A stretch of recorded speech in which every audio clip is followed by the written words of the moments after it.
ഇവിടുന്ന് നമ്മൾ ഇടത്തോട്ട് തിരിയുവാണ്. ഈ കോൺക്രീറ്റ് വഴി നേരെ ചെല്ലുന്നത് വടക്കനാടേക്കാണ്. അപ്പോൾ നമ്മുടെ ഇന്നത്തെ യാത്ര വടക്കനാടോട്ട്. Welcome to life chapters.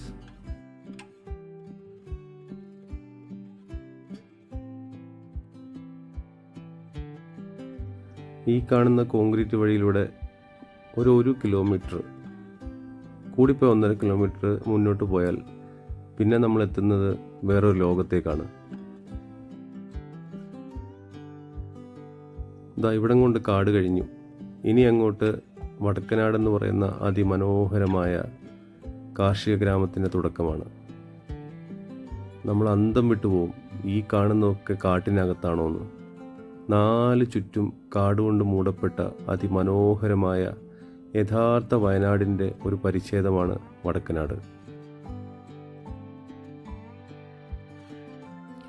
വടക്കനാടിനെ ഇന്നീ കാണുന്ന വടക്കനാടാക്കിയ ആ പഴയ തലമുറയുടെ അധ്വാനത്തെ ഓർക്കാതെ ഇതുവഴി നമുക്ക് കടന്നു പോകാനേ പറ്റില്ല. ഞങ്ങളപ്പം എന്തായിരുന്നു, നമ്മൾ മണലാടി റോഡിലാണ് പോകുന്നത്. കൂട്ടു പണിയമ്പം എന്നാണോ പണയമ്പം. ഞങ്ങൾ ബത്തേരി റോഡിന് വന്ന് പണയമ്പത്തെത്തി. അവിടുന്ന് മണലാടി റോഡിലൂടെയാണ് പോയിക്കൊണ്ടിരിക്കുന്നത്. ഇവിടുന്ന് നേരെ നമ്മൾ ചെല്ലുന്നത് വടക്കനാട്. കുറച്ച് വെയിലുണ്ട്, അതിൻ്റെതായൊരു ചൂടുമുണ്ട്. നല്ല രസമുള്ള സ്ഥലങ്ങളാണ്. ചുറ്റും കാടും നടുക്ക് വയലും കൃഷിയും വീടും ഒക്കെ ആയിട്ട് ഭയങ്കര ആനശല്യമുള്ളൊരു സ്ഥലം കൂടിയാണ് ഇത്. ബത്തേരി എന്നുള്ള ബസ്സാണ് പോകുന്നത്. വടക്കനാടാണ് ലാസ്റ്റ് സ്റ്റോപ്പ്. ഈ ആകാശ കാഴ്ചകളിൽ നിന്ന് തന്നെ നമുക്ക് കൃത്യമായിട്ട് കാണാം എത്ര മനോഹരമായൊരു കാർഷിക ഗ്രാമമാണ് വടക്കനാടെന്ന്. ഇവിടുത്തെ വയലുകൾക്ക് അതിരുണ്ടെന്നേ നമുക്ക് തോന്നില്ല. നടുക്ക് വയലും 2 കരയിലും വീടുകളും കൃഷിത്തോട്ടങ്ങളും, അതിനോടതിര് കാടും. എങ്ങനെയാണ് ആൾക്കാരിങ്ങനെ കാടിനോട് ഇഴുകിച്ചേർന്ന് വന്യമൃഗങ്ങളോട് പടവെട്ടി ഇങ്ങനെ കൃഷി ചെയ്യുന്നതെന്ന് ആലോചിച്ച് കഴിഞ്ഞാൽ ഒരു എത്തുപിടിയും കിട്ടില്ല.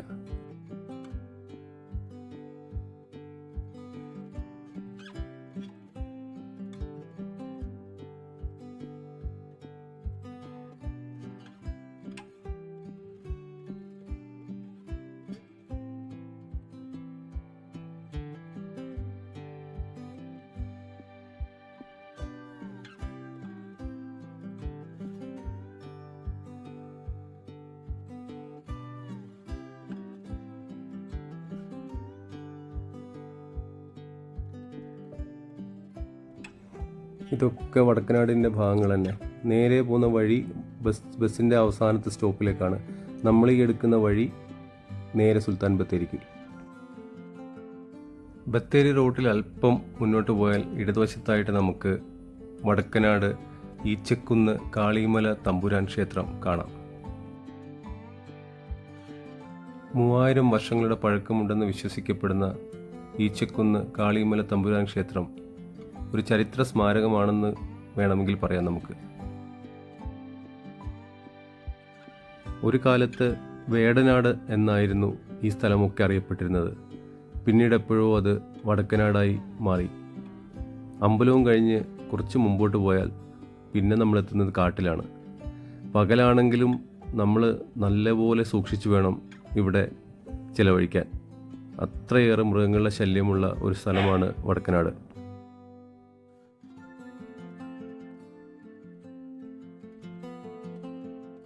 എല്ലാ തരം കൃഷിയും നമുക്കിവിടെ കാണാം. നെല്ലും ഇഞ്ചിയും കപ്പയും വാഴയും കമുകും തെങ്ങും അങ്ങനെ എന്നു വേണ്ട സകല കൃഷികളും നമുക്ക് വടക്കനാട് കാണാൻ വേണ്ടി പറ്റും.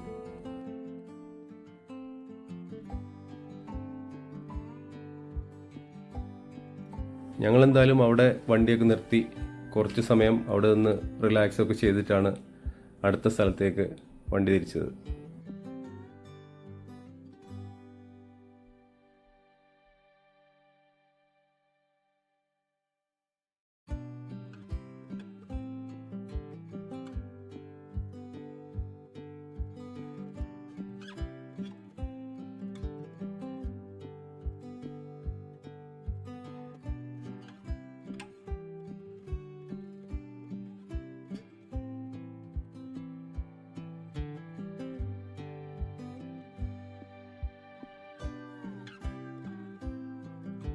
വടക്കനാടിൻ്റെ ഈ ഭാഗങ്ങളായിരിക്കും ഏറ്റവും അധികം ആൾക്കാർ കണ്ടിട്ടുണ്ടാവുക.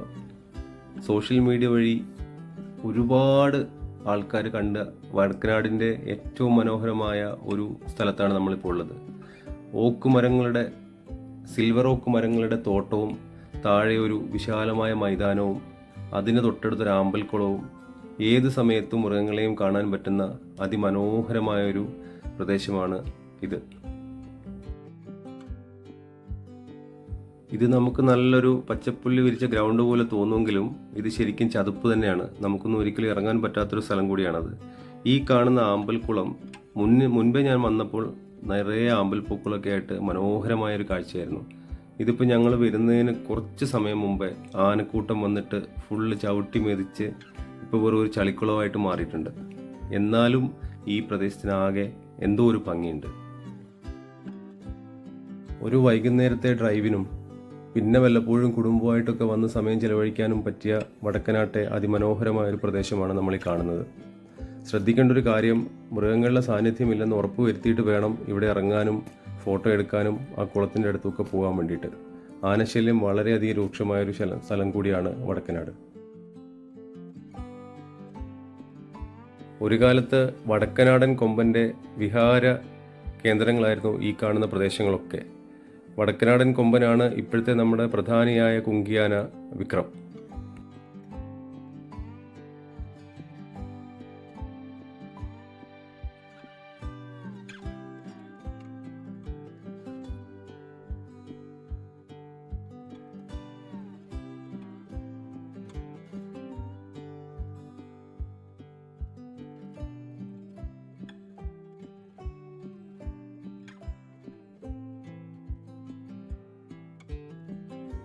ബത്തേരി വടക്കനാട് ബസ് റൂട്ടിൽ തന്നെയാണ് ഈ സ്ഥലങ്ങളൊക്കെ നമുക്ക് കാണാൻ പറ്റുന്നത്. ഞങ്ങളെന്തായാലും കുറച്ച് സമയം അവിടെ ചെലവഴിച്ചതിന് ശേഷം തിരിച്ച് പുൽപ്പള്ളിക്ക് തന്നെ വിട്ടു.